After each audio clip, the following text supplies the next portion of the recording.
What's up, guys? Samuel Elliott here for the Levite School of Music. I thought I'd bring you another lesson on chord progressions. This one's going to be a little interesting because we're going to get into something called inversions, which is going to open up a whole new world to your playing. It's the basic first inversion that I'm going to be teaching you. And from there on, it's really going to develop how you play, how differently you're going to play, and see how the piano is used when we're moving from one chord to the other. So let's go right into the lesson. I want you to look at our number system, and I want you to notice that we are using a 1 in root position, a 2, but when we get to the 5, you're going to notice it has kind of like a fraction, a 6/4. It's not a fraction, it's actually intervals.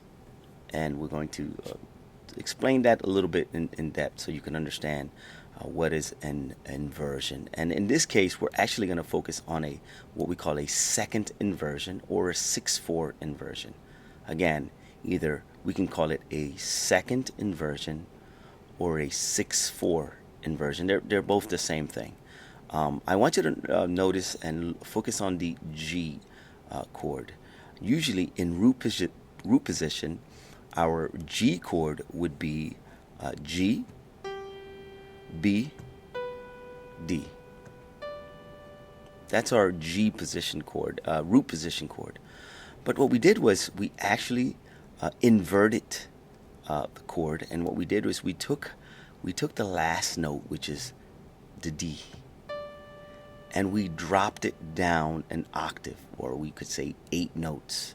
We just dropped it down an octave to the lower D, but we kept the other 2 notes, G and B.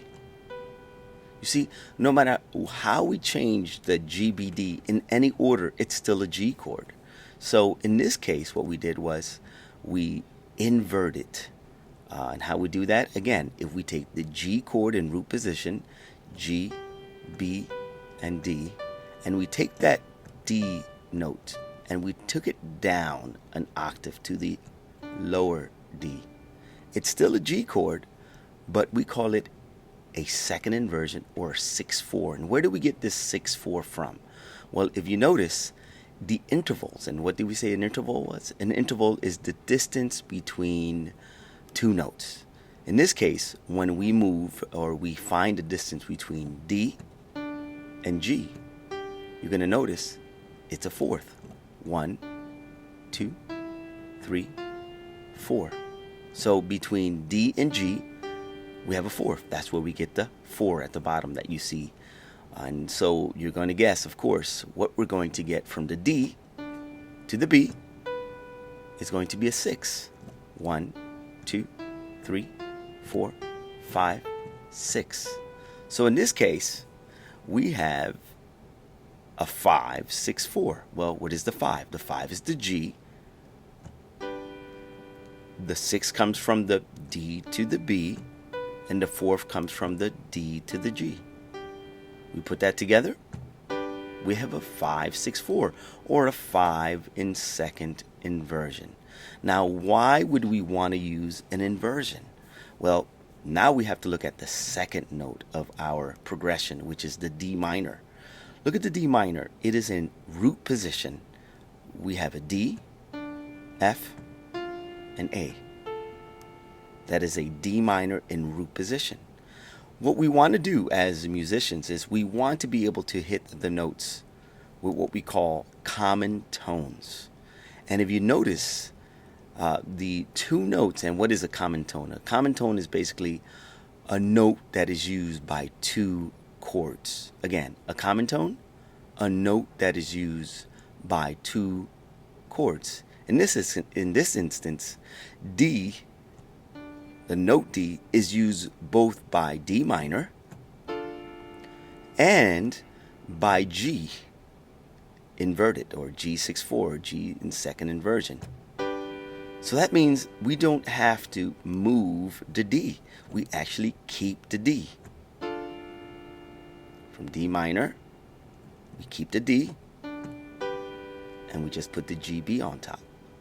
We also call that smooth voicing, in which you want to get either the actual common tone or the closest note, which we call smooth voicing, the closest note to each other. So when we're moving from D minor, we have a common tone, which is D.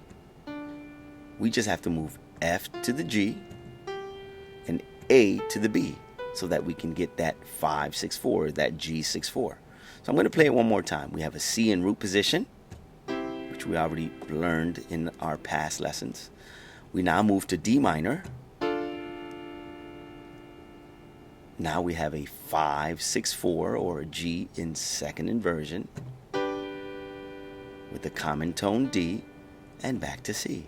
And you'll notice we've used this progression before. It's called the 2-5-1, one of our first lessons that we've done in the past. Again, the reason why is because you're going to notice when we use inversions, it helps us to have smooth transitions in between notes. And as we progress in our learning, you're going to notice we're going to be using even more. So let's practice that one more time. We have a C chord. We go to D minor. We're going to use the common tones and also the neighboring notes to hit that G, not in root position, but in second inversion or 6-4, and back to C. All right, let's do that all in quarter notes now.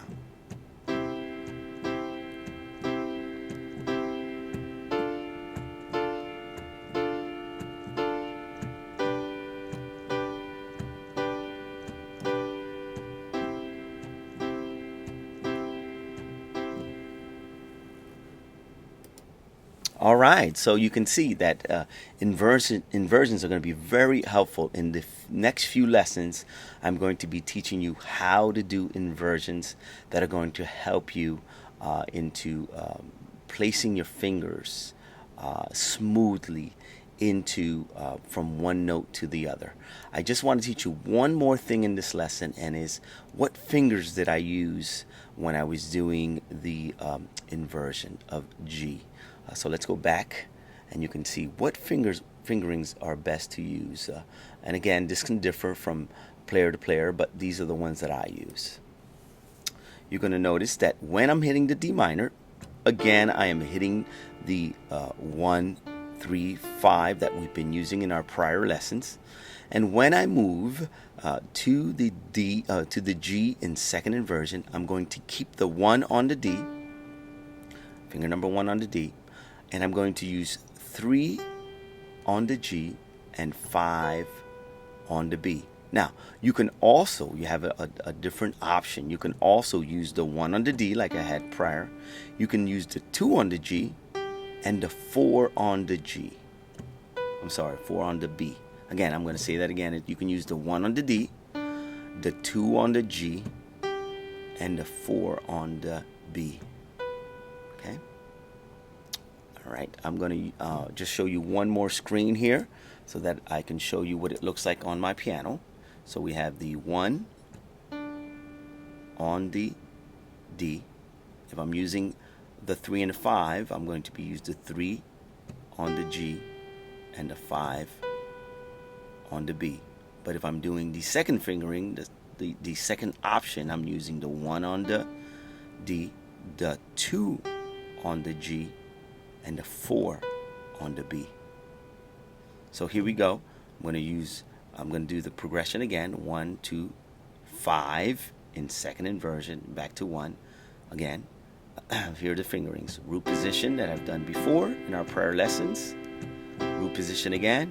This time I'm going to use, for the G, a 1, a 3, and a 5 for the G in second inversion, and back to root position. Right, for our second time around, I'm going to use the second option that we can have. So we have root position C like we've done in the past. D minor, still in root position, 1, 3, 5. Now here's the change. I'm going to use a 1 on the D, I'm going to use a 2 on the G, and a 4 on the B. So here's our second option. and back to root position 135.